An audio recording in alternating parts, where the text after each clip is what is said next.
Glória a Deus. Romanos 3, versículo 9. Amém.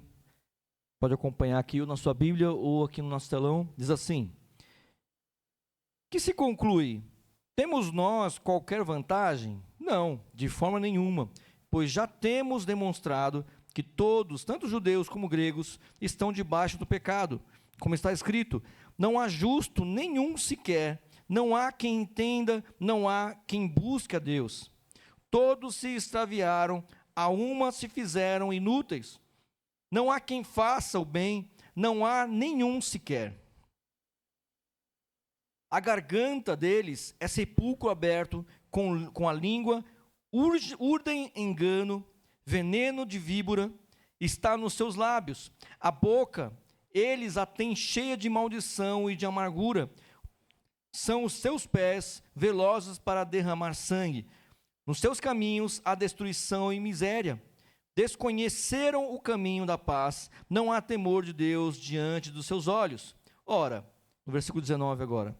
Ora, sabemos que tudo o que a lei diz, aos que vivem na lei, o diz para que se calem toda a boca, e todo mundo seja culpável perante Deus, visto que ninguém será justificado diante dele por obras da lei, em razão de que pela lei vem o pleno conhecimento do pecado.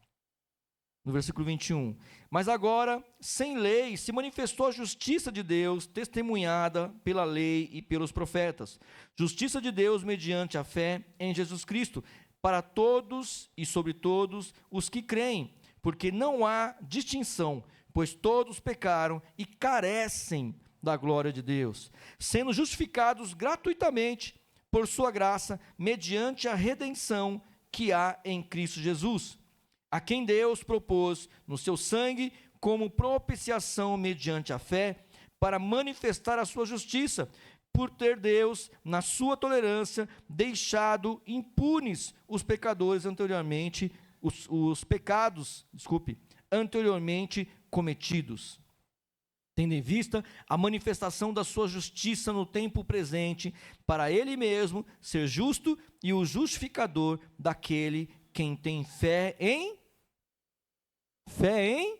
Jesus.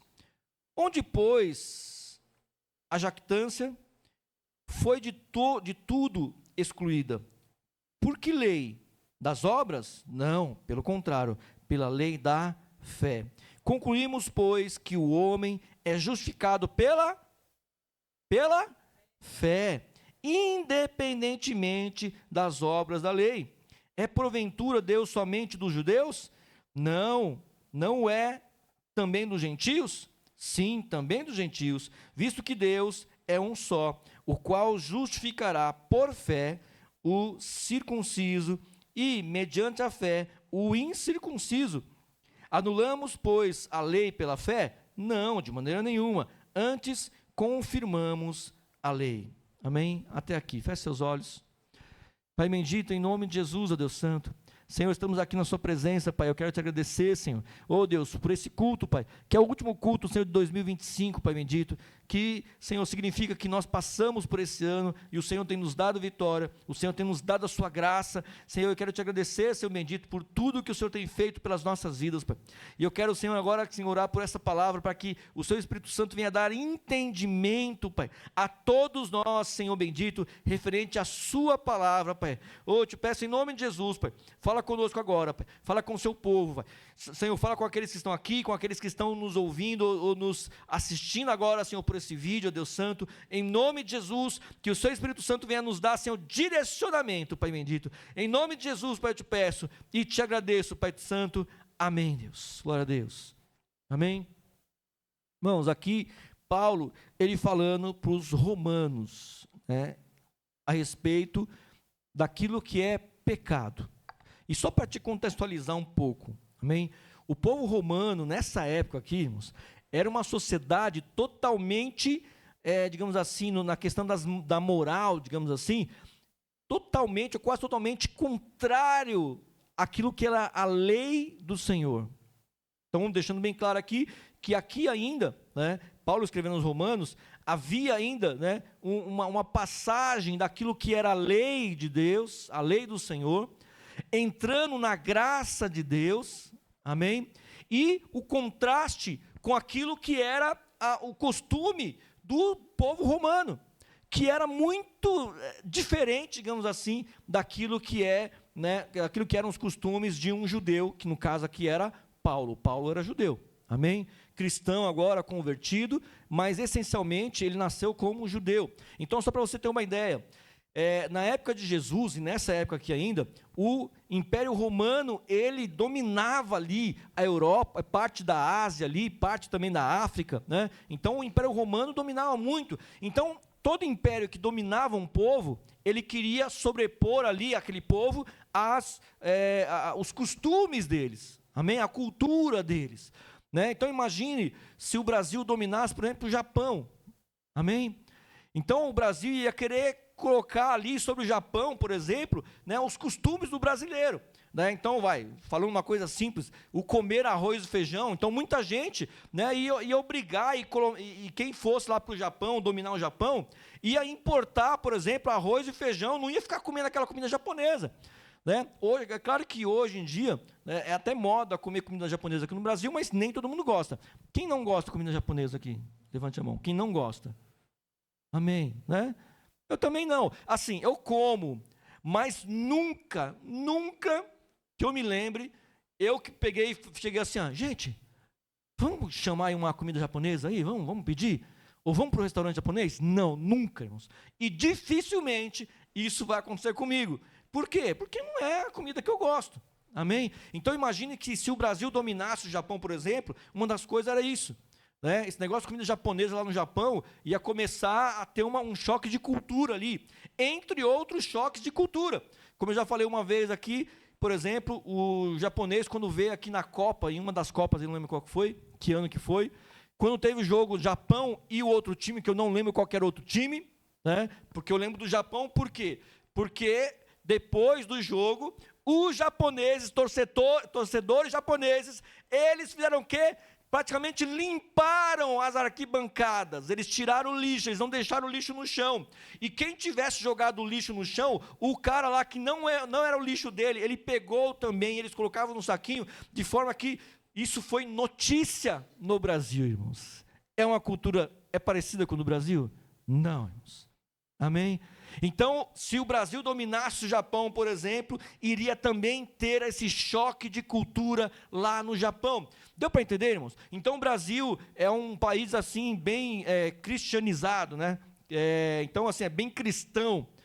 E o Japão nem tanto. Então, imagina vindo, assim, muito cristão do Brasil indo para o Japão, ia ter um choque também de religiosidade ali, porque o japonês, eu não sei direito, assim, se o budismo é tão forte lá, acredito que sim, né? Mas o ateísmo também acredito que sim. Então iria ter esse choque. Então, exatamente esse choque que teve entre a cultura romana e a cultura judaica.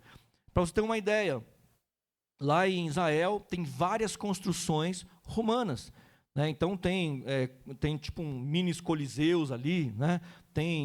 O pessoal fazia, esqueci o nome agora, mas é tipo um anfiteatro, né? Que tem o palco ali e tudo, né? Na época eles prezavam bastante isso. Na época eles conseguiam fazer uma acústica que mesmo sem microfone, quando tinha uma peça ali de teatro, alguma coisa parecida, a plateia, que não era pequena, ela conseguia ouvir ali os caras, né? Os atores. Amém? E quando tinha música também, não tinha caixa de som como tem hoje. Então, numa igrejinha pequena como a nossa, né, comparado ali, né, então eu estou usando o microfone aqui, eu não preciso ficar me esgoelando aqui, falando para que vocês me ouçam, né, eu uso o microfone, lá não. Então, tem muitas construções ali que Herodes, entre outros, fizeram em Israel no geral. Amém? E aí uma coisa que chama atenção, irmãos, que tem umas partes ali que eles chamam de latrinas, que seriam banheiros públicos, amém? Mas você pode pensar assim, banheiro público, qual o problema do banheiro público? Não, você não entendeu, era um banheiro público aberto, era na praça, então a pessoa ali no meio da praça, imagina uma praça ali, a pessoa sentava na latrina, que era uma espécie de vaso sanitário, amém, irmãos? E ela fazia as necessidades dela ali, irmãos. Aquilo para o judeu, para a gente eu acho que é um absurdo, né? Para o judeu era um absurdo 3, 4 vezes maior. Por quê? Porque o judeu, ele vivia pela lei.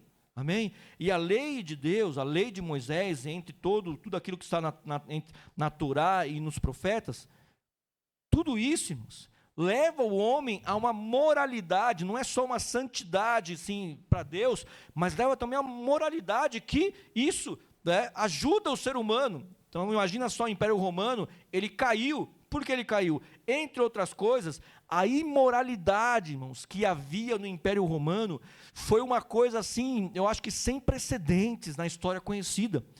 Você está entendendo isso? Então, por que eu estou te falando isso aí? Porque Paulo, tudo isso que nós lemos, que eu vou ainda falar para vocês, Paulo estava falando para pessoas que eram de Roma. Por isso que chama a carta aos Romanos. Então, imagine que essas pessoas, elas estavam mais ou menos entre o judaísmo e o cristianismo. Imagine que esses romanos, né, que tinham uma conduta moral muito diferente da conduta moral que Deus nos leva a ter, e que Paulo aqui, ele tinha que colocar ali que a lei não era mais o que vigorava aqui. Amém? Paulo disse aqui que a lei, ela não era apta para salvar, ela não trazia mais salvação para aquele povo, né, romano, nem para os judeus e nem para os gentios, mas que também a salvação não era mais pelo cumprimento das obras da lei, a salvação seria agora pela graça em Jesus Cristo, ou seja, pela fé em Jesus Cristo. Então, o que os romanos teriam que fazer? Teriam que crer em Jesus para serem salvos. Glória a Deus. Está entendendo até aqui, irmãos? Então Paulo estava explicando isso, mas ao mesmo tempo, irmãos, né, você vê aqui Paulo, qual que foi o versículo? No último versículo que nós lemos, foi o 31, ele colocou aqui, ó, anulamos, pois, a lei pela fé? Não, de maneira nenhuma. Antes, confirmamos a lei. Amém? Claro que aqui, né, irmãos, Paulo está falando na lei, muito mais referente à conduta, né, do homem, a conduta de santidade do homem, amém? Mesmo porque para os gentios não seria possível eles cumprirem nenhuma das leis de oferta, de sacrifício, que teria que ser no templo, com o sacerdote. Quer dizer, nem os judeus hoje eles conseguem cumprir a lei, né? Então a lei hoje, por exemplo, ela tem por volta de 600 e poucas leis, digamos assim, amém? Né? Só para você ter uma ideia. E o judeu, hoje, então isso, informação, estou dando uma de papagaio aqui, eu não estudei sobre isso, estudei assim, ouvi, né, eu vi um estudo sobre isso aí, amém? Então o judeu hoje, porque por não ter o templo, por não ter uma série de coisas que tinham aqui no Velho Testamento, o judeu hoje também, ele não consegue cumprir, ou pelo menos tentar cumprir esses 600 e poucos mandamentos que tem no Velho Testamento. Ele não consegue, por quê? Não tem templo mais, não tem mais sacerdote, não tem mais isso, não tem mais uma série de coisas, não tem a arca, não tem nada. Então Paulo está falando aqui, irmãos, do cumprimento da lei, no que diz respeito à conduta do homem, o que ele precisa fazer para ser salvo. No caso aqui, ele deixou bem claro, o que nós precisamos fazer? Crer em Jesus Cristo. A nossa fé em Jesus Cristo é quem realmente nos salva. A nossa fé em Jesus Cristo é o que de fato, é a única coisa que nós temos que pode nos fazer herdar a vida eterna. Glória a Deus, que é o nosso objetivo, irmãos. O objetivo de Jesus principal, amém, de ter vindo aqui, de ter se esvaziado como Deus, nascido como homem ainda se humilhou abaixo, né? Ele se humilhou abaixo dos anjos como homem, e como homem ainda ele se humilhou diante dos homens, se tornando escárnio, diz a palavra de Deus. Para quê? Para que ele servisse de sacrifício vivo e único e perfeito pela nossa salvação. Amém? Então, claro, se você for ver a Bíblia, você vai ver que qual que era o objetivo de Jesus? É montar o reino dele, é criar o reino dele. Amém? E Jesus criou. Por quê? Quem faz parte do reino dele fala assim, eu faço parte. Fala, eu faço parte do reino de Jesus Cristo, pela misericórdia e pela graça dele, eu faço parte deste reino.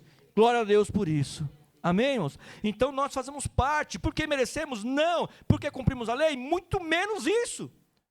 Por quê, irmãos?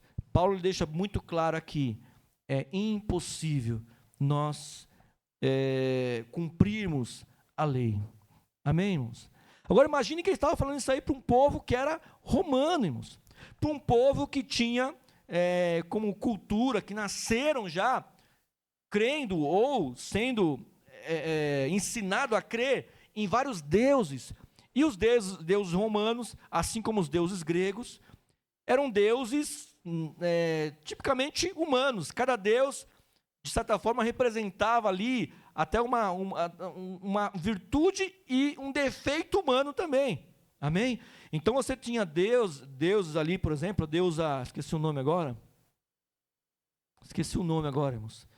Que você vê em Israel, você tem ali, em algumas partes ali de construções romanas, você tem a imagem dela esculpida na pedra. Você vai na Grécia também, você vê. Você vai em Roma, você vê também. Que era uma deusa extremamente, que levava as pessoas a se prostituírem sexualmente assim demais. Amém? Diana, isso, a Diana dos Efésios, é isso. E ela tem outros nomes ali, umas variações em alguns lugares, mas tem essa deusa Diana, que era uma deusa assim, extremamente de prostituição. Amém? Prostituição no sentido mais literal da palavra, não é prostituição só espiritual. Amém? Então você tinha lá em Roma deuses dessa forma. Amém? Você tinha lá como costume normal em Roma, em qualquer outro lugar que Roma estivesse dominando, você tinha, como eu falei, as latrinas, que eram banheiros públicos, que as pessoas faziam ali, com pessoas andando na rua, faziam suas necessidades ali naquele lugar. Então imagine Paulo, ele tem que falar sobre essas coisas. Ao mesmo tempo, ele tem que falar da lei, né, dos judeus, a lei judaica, e essa lei, ela tem como base, como ele falou aqui, no versículo, cadê aqui? Não, aqui no versículo, perdi aqui, irmãos. No versículo 20,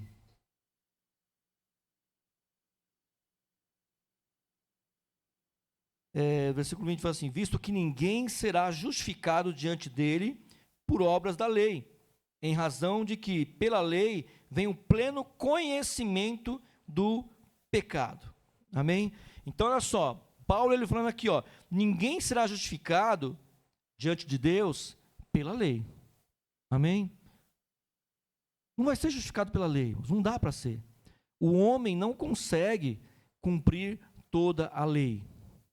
Mas ao mesmo tempo aqui, no próprio versículo 20, ele fala assim, em razão de que pela lei vem o pleno conhecimento do pecado.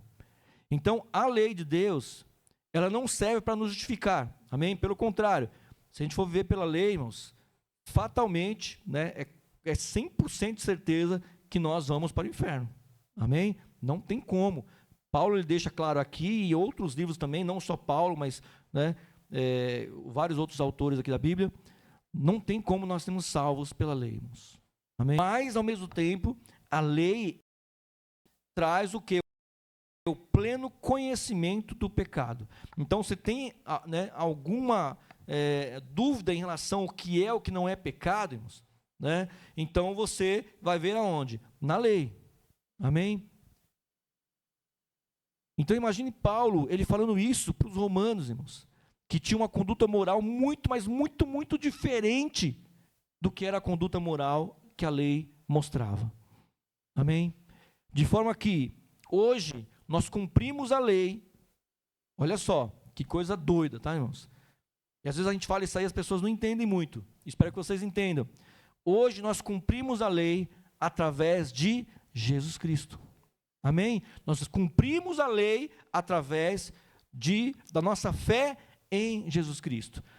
Como assim? Quer dizer que a gente não peca mais? Não, irmãos, não é isso.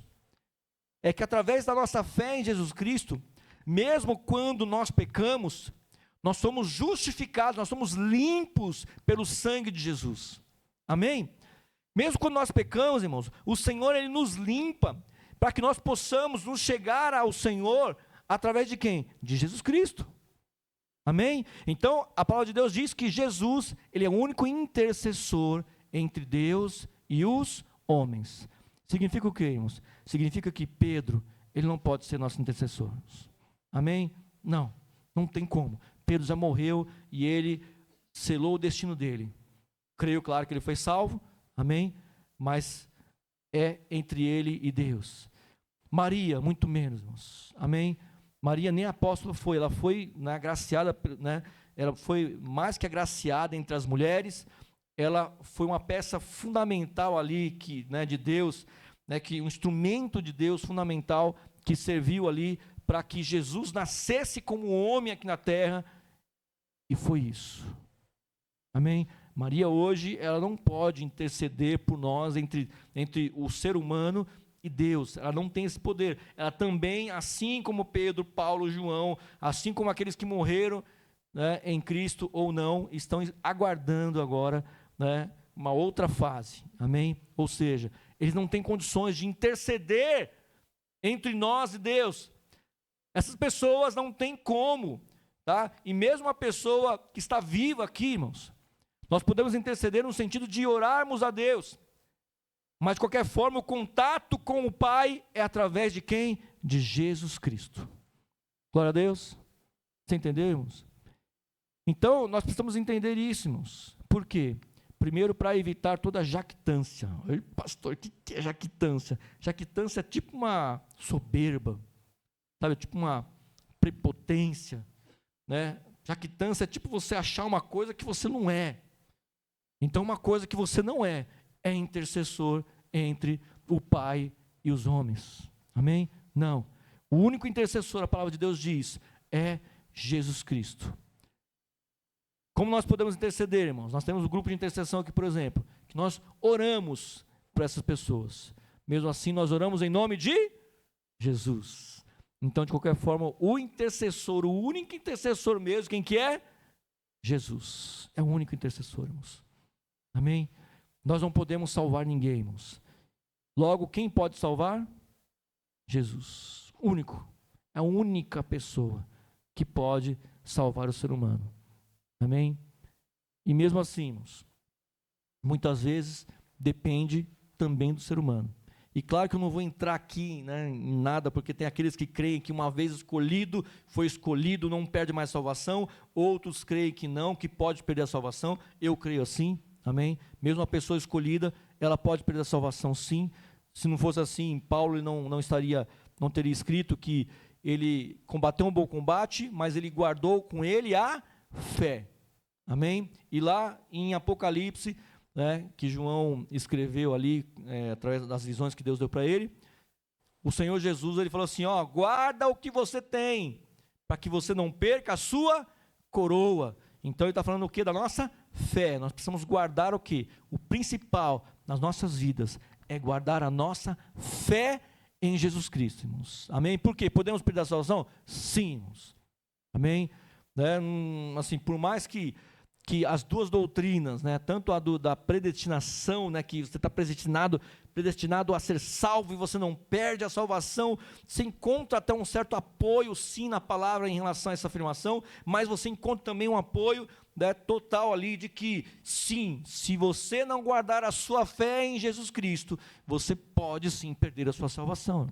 Se eu não guardar a minha fé em Jesus Cristo, por mais que eu faça isso e aquilo, por mais que eu pregue, eu dediquei minha vida, né, desde os meus 16 anos eu sirvo ao Senhor, e há 22 anos mais ou menos, 22 anos mais ou menos, eu sou pastor e tal. Se eu não guardar a minha fé, eu posso perder a minha coroa, irmãos. E a minha coroa que eu estou falando é a salvação, não é a roupa. Amém? Eu posso perder. Então Paulo está falando para os romanos aqui, irmãos, algo que para mim é muito delicado. Porque ele está falando para um povo que tinha uma cultura muito liberal, extremamente liberal. E ele falando que a lei não salvava. Mas a lei, ela trazia o pleno conhecimento do pecado. Ou seja, aqueles romanos, eles tinham que aprender ali, através da lei, o conceito, o que é pecado mesmo. Por exemplo, você fazer as suas necessidades, ou seja, ficar nu ali, em praça pública, era pecado. Eles tinham que entender isso aí, irmãos. Amém? Lá no tanque de Betesda também, irmãos, era um lugar que provavelmente Jesus não iria muito. Por quê? Porque tinham pessoas se banhando nuas ali, irmãos, no tanque de Betesda. Por quê? O tanque de Betesda, ele era essencialmente romano ali, irmãos. Não era algo judaico. O tanque de Betesda era um lugar onde os visitantes iam lá e se banhavam. Eles chegavam naquela cidade, passando por uma viagem de dias, no sol, no deserto, e claro que eles chegavam, né, bem porquinhos, né, bem sujinhos ali. E aí algumas pessoas se banhavam naquele tanque. Amém?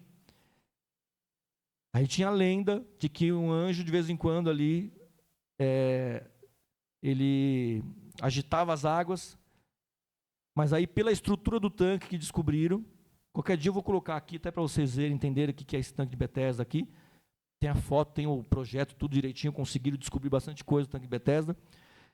E o tanque de Betesda ele tinha 2 compartimentos, era como se fossem 2 tanques. Né? E essa água vinha de algum lugar, de uma fonte, alguma coisa assim, e de vez em quando a água de um tanque passava para o outro tanque. Então nessa, claro que a água se agitava. Amém? E não só isso. No tanque de Betesda encontraram ali vestígios também de um outro deus romano, que era o tal do Esculápio. Não é Esculacho não, irmãos. Esculápio. E esse deus, sabe que divindade era essa aí? Ele era tipo um deus da cura. Ó, tanque de Betesda, cura, anjo. Amém? Então, por isso que, né, Jesus foi lá e curou aquele paralítico. Amém? Por quê, irmãos? Aquele paralítico não seria curado nunca. E o problema é que aquele paralítico, sendo judeu, ele já estava há anos crendo no quê?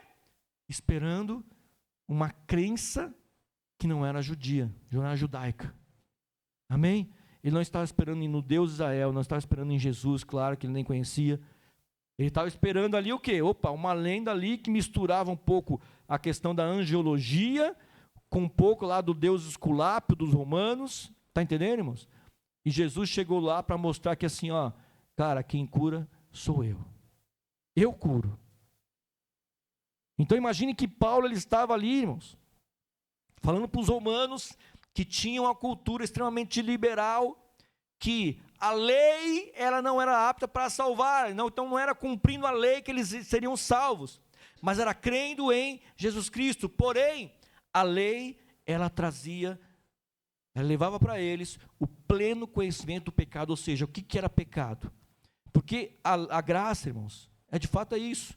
Nós não somos salvos pela nossa pela nossa conduta simplesmente. Amém? Se você acha isso, tira isso da sua cabeça. Por quê? Se você acha que você é salvo pela sua conduta, então, desculpa, você é um bom candidato a perder a salvação. Porque a sua salvação, ela é pela sua fé em Jesus Cristo. Em Jesus Cristo. Amém? Glória a Deus. Então, irmãos, mas, né, colocando ali, pegando outro versículo, a palavra de Deus diz que a fé sem obras é morta. Por quê? Irmãos, uma vez que você tem contato com Jesus, uma vez que você passa a conhecer Jesus, você crê em Jesus, mesmo você sendo um romano, né, com uma conduta totalmente reprovável diante daquilo que, né, a conduta que Deus nos leva a ter, mas você teve contato com Jesus, e você passou, né, por conta da sua fé em Jesus, você passou a ter o quê? Fé em Jesus. Então quando você crê em Jesus, e você passou a ter também o Espírito Santo na sua vida, porque você creu em Jesus, você foi batizado pelo Espírito Santo, você passou a ter dons do Espírito Santo, o Espírito Santo começou a te dar dons de línguas, a te dar visões, a te dar conhecimento, a te dar conhecimento da palavra de Deus, ou seja, vários outros dons do Espírito Santo. Aí sabe o que acontece? Você começa a cultivar o fruto do Espírito. E começa a largar as obras da carne. Então, as obras da carne, elas lutam contra o fruto do Espírito, irmãos. Amém? Então, uma vez que você tem o Espírito Santo de Deus, mesmo que a sua conduta seja reprovável, você vai começar a cultivar o quê? Uma outra coisa, não mais as obras da carne. O que são as obras da carne? É idolatria, né? Que mais? Lembra aí? Oi? Ira, inveja, dissensão, na verdade, distensão é na perna, né, que você pode ter, né? Dissensão, que é o quê? Né? Brigas, facção, não estou falando facção criminosa só não, facção no caso aí é aquelas panelinhas, sabe? Você pega assim, esses aqui são os meus amigos, o resto que se dane, isso é facção, isso você está separando, amém? Então assim, você para, né, a idolatria, né, a imoralidade, ou seja, são obras da carne. Então, uma vez que nós conhecemos Jesus, que nós passamos a ter conhecimento de Jesus, nós cremos nele, nós passamos a viver, né, seguros da salvação, mesmo tendo pecado, porque a salvação é pela graça, é pela fé em Jesus Cristo, é porque eu creio nele, não porque eu faço coisas boas. Porém, essa fé e essa graça, ela vai produzindo o que? O fruto do Espírito. O que é o fruto do Espírito? Né? Quais são as dimensões do fruto do Espírito? Bondade, benignidade, que mais? Mansidão, eita, mansidão, hein? Domínio próprio não é você ser uma panela de pressão e ficar segurando, não, eu vou me dominar, não, irmãos, domínio próprio é quando você se domina mesmo, amém? Você pode ficar com raiva, você pode ficar com isso, com aquilo, você pode pintar uma inveja no seu coração, mas na hora você já, opa, não, isso aqui não é para mim não, eu tenho um domínio próprio, porque eu fui transformado, amém? Nós vamos sendo o quê? Transformados, nós precisamos dessa transformação, irmãos. Em nome de Jesus, glória a Deus. Então a questão, irmãos, não é que assim, para ser salvo eu preciso ser santo, não, mas quando você é salvo, você passa a ser santo, entendeu a diferença? Glória a Deus, porque Jesus, quando ele chama a gente, ele fala assim, vinde a mim como estás, vós que estáis cansados, sobrecarregados, e eu vos aliviarei. Você entendeu que primeiro nós nos chegamos a Jesus? Glória a Deus, do jeito que nós estamos, irmãos. Amém? Aquela mulher do fluxo de sangue, que pela lei ela seria já uma maldita, ela não poderia tocar em ninguém, ninguém podia tocar nela, porque ela era impura. Quando ela se chegou a Jesus, então primeiro ela chegou do jeito que ela estava, ela tocou na orla das vestes dele, mas só foi o toque que ela deu? Não. Porque ela tocou com fé. Você entendeu? Aquela mulher do fluxo do sangue, ela tocou na hora de Jesus, e o que fez a diferença ali não foi que ela tocou, foi porque ela teve fé, ela creu. E o negócio foi tão forte, que Jesus, estava sendo apertado pelas multidões, ele não estava vendo ninguém ali, e aquela mulher por baixo tocou na hora dele, e ele falou assim, para tudo. O que foi, Jesus? O que foi? Alguém tocou em mim. Como assim? Jesus, está todo mundo te apertando aqui. Não, alguém tocou em mim, porque eu senti que de mim saiu poder. Então aquela mulher, irmãos, primeiro ela se aproximou de Jesus, primeiro ela creu, e ela chegou ali impura mesmo, mas aí ela foi o quê? Purificada, foi curada, e consequentemente ela passou a ser considerada pela lei pura novamente. Você entendeu? Amém, irmãos? Então o nosso contato com Jesus, irmãos, nós não vamos ter contato com Ele só se nós estivermos puros, não, nós vamos chegar nele, em Jesus, do jeito que nós estamos, mas essa aproximação com Jesus, ela vai gerar, se ela é genuína, se essa fé é genuína, ela precisa gerar uma conduta melhor. Ela precisa gerar essa santificação, essa purificação da nossa vida, em nome de Jesus. Glória a Deus. E de repente você está pensando assim, Senhor, mas não gerou ainda, então o que está errado? O que acontece? Será que você estacionou? Será que você se acomodou Amém? Porque quando a gente se acomoda, irmãos, não tem Jesus que purifique. Glória a Deus. Se fosse assim, Judas não teria traído Jesus. Judas andou ali com Jesus, face a face, irmãos. Judas, ele foi usado por Jesus. Na multiplicação nas duas multiplicações dos pães, dos peixes, Judas, ele foi uma das pessoas que foi pegando o pão e foi picando o pão, e quando ele foi ver, o cesto estava cheio, e mais de 50, 100, 500 pessoas tinham comido, e só com um dos pedaços que Judas pegou ali da mão de Jesus. Então assim, Judas viveu milagres extremos, não só viveu e viu milagres ali impressionantes de Jesus, e nem por isso Judas, ele de fato se converteu, ou no mínimo entendeu o suficiente para poder continuar seguindo Jesus. Você entendeu, irmãos? Então, nós precisamos ter esse cuidado. Será que nós estamos sendo Judas? Estamos vivendo os milagres de Deus, estamos vivendo e vendo Deus trabalhando, estamos vivendo a graça de Deus, ou seja, a gente consegue, mesmo com as nossas falhas, nossos pecados, nós conseguimos orar a Deus, e Deus nos responde, Deus nos abençoa, e nós vemos os milagres de Deus, e nós louvamos a Deus, e nós ouvimos a palavra, nós sentimos a presença de Deus muitas vezes, mas isso não está trazendo mudança. Será que nós nos acomodamos? Será que para a gente ficou normal, a gente, aonde abundou o pecado, superabundou a graça, e aí o pecado sempre está abundando, sempre tem muito pecado, e tem graça, tem graça de Deus, só que a palavra de Deus diz que a fé sem obras é morta. Chega uma hora, se nós nos acomodarmos, irmãos, é arriscado que a nossa fé já morreu e a gente não percebeu. A gente não tenha percebido. E aí eu deixo esse alerta para a sua vida em nome de Jesus. E para a minha também. Amém? De que nós vamos virar agora para 2026. Ah, pastor, significa agora 2026? Significa que é outro ano. O que mais, pastor?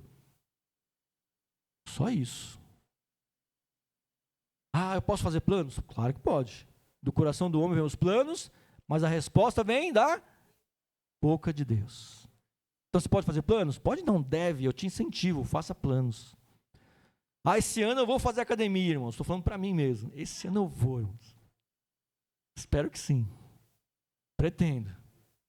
Esse ano eu vou fazer inglês. Faça. Esse ano eu vou comprar minha casa. Compre. Esse ano eu vou comprar meu carro. Compre. Esse ano eu vou ser uma pessoa melhor. Glória a Deus, seja. Esse ano eu vou sair daquele pecado que não sai da minha vida de jeito nenhum. Esse ano, esse 2026 eu vou fazer isso. Faça. Santifique. Amém? Mas não porque é outro ano, mas porque você vive da graça de Deus, que é pela fé em Jesus Cristo. Amém? Vamos colocar de pé?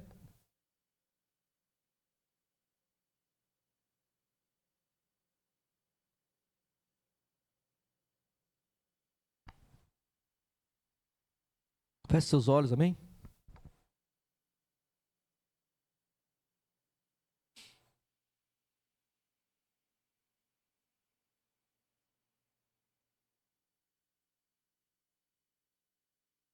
E se a gente for ver bem, irmãos, claro que algumas coisas não acontecem hoje como aconteciam em Roma, e algumas coisas são piores hoje em dia. E hoje, pelo menos aqui no Brasil, nós não temos latrinas públicas, banheiros públicos ao ar livre, mas nós temos o El Chan, que as mulheres e os homens dançam seminus, com gestos extremamente sensuais, E hoje nós temos vários outros El-chans aí, atuais, onde nós tínhamos uma Xuxa, que era a rainha dos baixinhos, mas também andava com umas roupas impraticáveis. Hoje nós temos BBB, que pelo amor de Deus, irmãos, servo de Deus que assiste aquilo lá, desculpe. Aquilo lá, algumas coisas que eu fico sabendo são piores do que os romanos faziam. Então entenda que você vive pela graça de Deus e a sua salvação não é porque você é perfeito ou perfeita. Mas a nossa busca pela santidade, por santificação, por nos separarmos para Deus, ela continua, irmãos, não acabou. Então, em nome de Jesus, que a sua fé não seja morta, que a sua fé não seja assassinada pelo comodismo de continuar fazendo as mesmas coisas e não mudar. Em nome de Jesus. Que 2026 você tenha planos, sim, de comprar e de fazer um monte de coisas. Mas que em 2026, o seu maior plano, o nosso maior plano, seja nós nos santificarmos ao Senhor. E nós nos arrumarmos diante de Deus. Porque às vezes a gente fala de santificação, né, e claro, eu dei o exemplo aqui do El-chan, dessa parte sensual, mas não é só isso, irmãos. A nossa conduta perante o Senhor, nossa busca perante Ele, o quanto nós nos esforçamos em estar aqui na casa do Senhor, pelo menos 2 vezes por semana, para buscarmos a Ele, o quanto nós nos esforçamos para fazer a obra de Deus da melhor forma possível, melhor até do que nós fazemos o nosso trabalho, porque lá nós ganhamos dinheirinho, então a gente tem que fazer direito, e na obra de Deus não. O quanto nós nos esforçamos para sermos igreja, e ser igreja, irmãos, é lidar com pessoas. Não tem como nós sermos igrejas e não lidarmos com pessoas. Isso é um absurdo. A tal da bateria social, que bateria social, irmãos? Deus não te deu bateria social, não. Deus te deu o Espírito Santo. Deus te capacitou para que você seja igreja, para que você tenha contato com as outras pessoas, em nome de Jesus. Igreja, irmãos, não é só ficar aqui, sentado na cadeira aqui, e ouvir uma palavra, não. Se fosse assim, podia ser virtual hoje em dia, tem essa possibilidade, e desculpa, igreja virtual, ela nunca ela vai substituir a igreja física, irmãos, de jeito nenhum, não pode. No dia que isso acontecer, deixou de ser igreja. Porque a igreja, ela é uma congregação, ela congrega pessoas, ela agrega pessoas, aglutina pessoas, é isso. E na pandemia, o que mais se tentou fazer é justamente isso. As pessoas não podiam mais se reunir, irmãos. Elas não podiam mais se reunir numa sala como essa aqui. Então, em nome de Jesus, a fé sem obras é morta. Então, cuidado, vigie, para que você não esteja aí como sendo um zumbi, espiritualmente falando. Tem cara de vivo, tem jeito de vivo, se mexe, pensa, mas está morto.